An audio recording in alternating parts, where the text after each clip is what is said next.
Hello friends, crime की में आप सभी का बहुत बहुत स्वागत है। स्टोरी क्राइम की में आज सनसनी घटना में बताने वाली हूँ, वो है उत्तराखंड के देहरादून शहर की। ये सनसनी घटना है खूबसूरत वादियों वाले शहर उत्तराखंड के देहरादून की।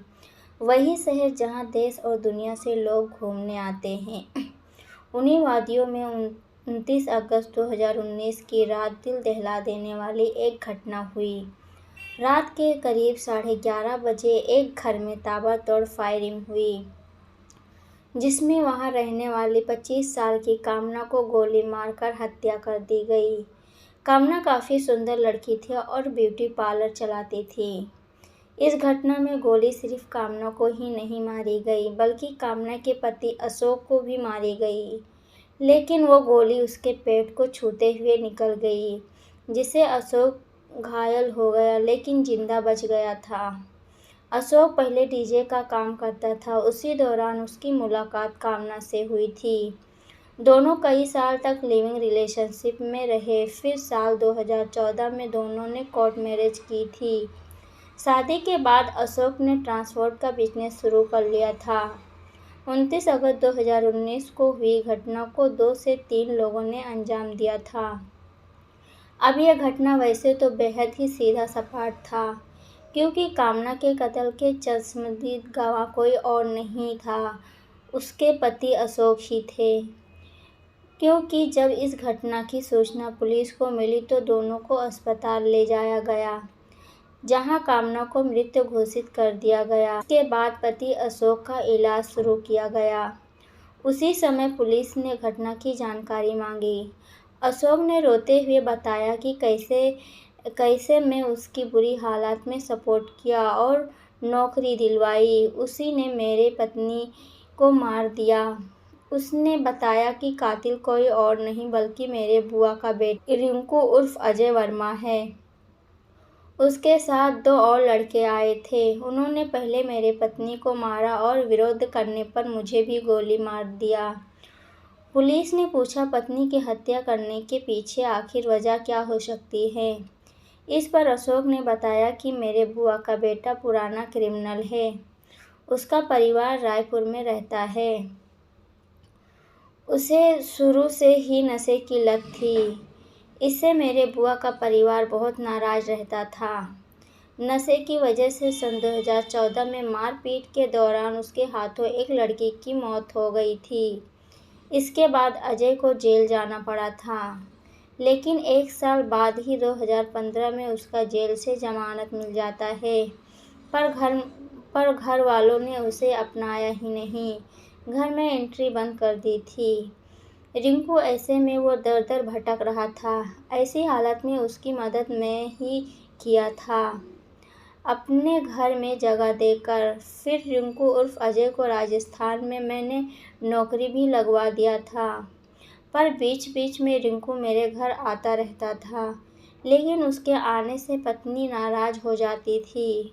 इसी खुन्नस में पत्नी से बदला लेने के लिए उसने गोली मार दी और जब मैं विरोध किया तो मेरे पर भी गोली चला दी। फिर वो अपने दोस्तों के साथ भाग गया। अब घटना की पूरी डिटेल पाकर पुलिस उसी रिंकू उर्फ अजय के तलाश में जुट गई। उसके बारे में पता लगाते हुए पुलिस रिंकू उर्फ अजय के माता-पिता के घर पहुंची। पूछताछ की, लेकिन घर के लोगों ने सीधे कह दिया कि उनका कोई भी संपर्क रिंकू से नहीं है। परिवार के लोगों ने ये भी बताया कि 1 साल के पहले तक वो घूमते हुए घर आ भी जाता था, लेकिन पिछले 1 साल से ना ही वो घर आया और ना ही हम लोगों में से किसी से संपर्क किया। पुलिस को तो पहले ये बात जानबूझकर छुपाने वाली लगी, क्योंकि हर माँ बाप अपने बच्चों को बचाने के लिए ऐसा करते हैं। लेकिन पुलिस ने वहां आसपास के लोगों से भी पूछताछ की। कई घरों में पूछताछ के बाद भी यही पता चला कि वहां पिछले 1 साल से किसी ने अजय को देखा ही नहीं है। इसके बाद पुलिस ने वहीं से फिर से जांच शुरू की, जहां कामना और उसके पति को गोली मारी गई थी।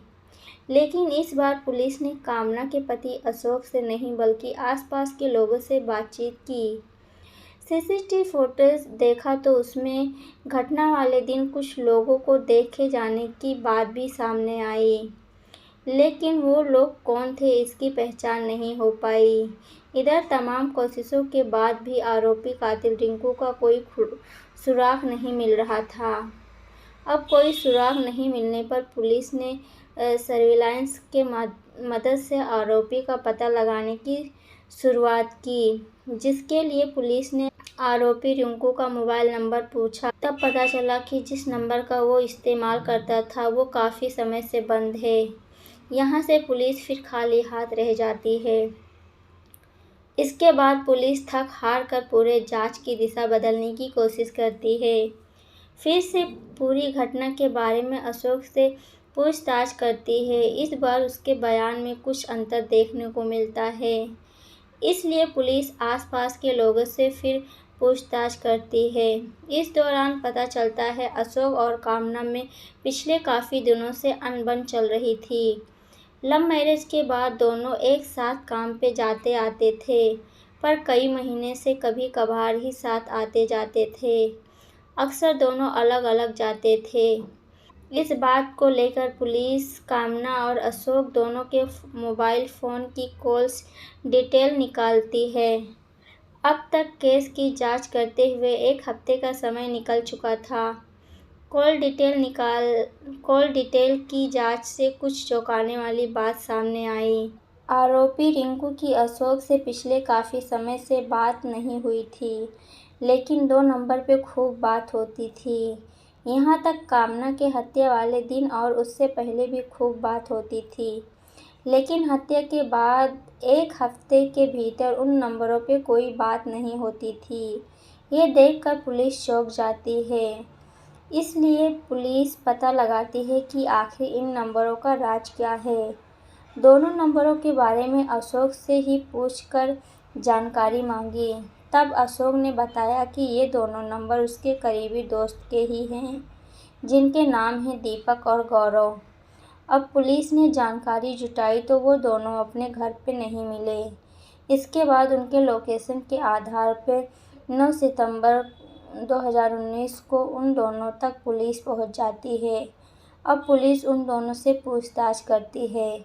शुरू में तो दोनों ये बताते हैं कि वो और अशोक सभी अच्छे दोस्त हैं, लेकिन जब ये पूछा गया कि इतने अच्छे दोस्त हैं तो अशोक की पत्नी की हत्या हो गई और दोस्त को गोली लगी, फिर भी तुम लोग अस्पताल नहीं आए, ऐसा क्यों? दूसरी बात कि इतनी घटना के बाद ना ही अशोक ने तुम दोनों को फ़ोन किया और ना ही तुम लोगों ने उसे कॉल किया। अब इन सवाल पर दोस्त गोल गोल जवाब देने लगते हैं।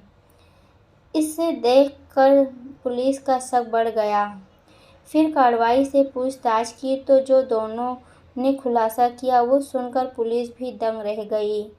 दरअसल पुलिस जिसे कातिल समझ रही थी उसकी तो 10 महीना पहले ही हत्या हो चुकी थी, यानी वो मर चुका था। यानी पुलिस एक मुर्दे को कातिल समझकर तलाश कर रही थी। उसकी हत्या में अशोक और इन 2 दोस्तों के अलावा परवेज नाम का तीसरा दोस्त भी शामिल था। अब इस घटना का खुलासा हुआ तो पूरी कहानी ऐसे सामने आई। कामना का हत्या उसके पति ने ही की थी, फिर अपने दोस्तों से अपने ऊपर गोली चलवाई थी। ऐसा इसलिए किया था क्योंकि शादी के कुछ साल बाद ही कामना किसी और लड़के की करीबी दोस्त बन गई थी। ऐसे में उसके पति यानी अशोक को शक हो गया था, इसलिए वो पत्नी को मारने की साजिश रच डाली। ये साजिश वो 1.5 साल से रच रहा था और मारने की तैयारी भी कर रहा था। इसलिए उसने अपने बुआ के लड़कियों को मोहरा बनाया, क्योंकि तमाम क्राइम सीरियल देखने से उसे लग गया था कि अगर किसी मारे हुए पर इल्ज़ाम लगा दिया जाए, ये पता ही ना चल सके कि कातिल जिंदा है या मुर्दा, तो फिर क्राइम हमेशा राज ही रह जाएगा। बस इसलिए उसने साल 2018 में नवंबर के महीने में ही बुआ के बेटे रिंकू की हत्या कर दी थी। रिंकू की हत्या बेहद ही सादी तरीके से अंजाम दिया गया था। जेल से आने के बाद अशोक ने रिंकू को कुछ दिनों तक अपने ही घर में रखा था। इसके बाद उसे राजस्थान के सीकर में दोस्तों के जरिए नौकरी दिलाने का झांसा दिया था। ये बताया कि उसे नौकरी मिल जाएगा। उसे नौकरी पे भेजने से पहले अपने जन्मदिन के पार्टी पर दोस्तों के साथ खूब शराब पी। इसके बाद एक कार में सभी लोग राजस्थान के सीकर के लिए निकल गए। सीकर के पास पहुंचने पर सभी दोस्त मिलकर रिंकू उर्फ अजय का गला घोंटकर हत्या कर दी। उससे जुड़े सभी कागजात गायब कर दिए ताकि उसकी पहचान ना हो सके। उसके शव को सुनसान झाड़ियों में फेंक दिया था। नवंबर 2018 में ही सीकर पुलिस को झाड़ियों में से उसका शव भी मिला था, लेकिन लाश की पहचान नहीं हो सकी। पुलिस ने इस केस को ब्लाइंड समझकर एक तरह से फाइल बंद कर दी थी, लेकिन अब 10 महीने बाद अचानक उसके हत्या का गहरा राज भी खुल गया। अब देहरादून पुलिस और राजस्थान पुलिस मिलकर इस पूरे केस का खुलासा किया। इस तरह एक मर्डर ने दूसरे कत्ल की गवाही दे दी और क्राइम मर्डर केस का खुलासा हो गया। पुलिस ने कामना के पति अशोक और उसके तीनों दोस्तों को भी गिरफ्तार करके जेल भेज दिया। दोस्तों, ये सच्ची कहानी सुनाने का मतलब ना तो किसी को परेशान करना है और ना ही किसी का दिल दुखाने का है। बस आपको सचेत करने का है, जागरूक करने का है। जहाँ भी रहें खुश रहें और अपना और अपने परिवार का ख्याल रखें। वीडियो अच्छी लगी हो तो लाइक, शेयर और सब्सक्राइब जरूर कर लें।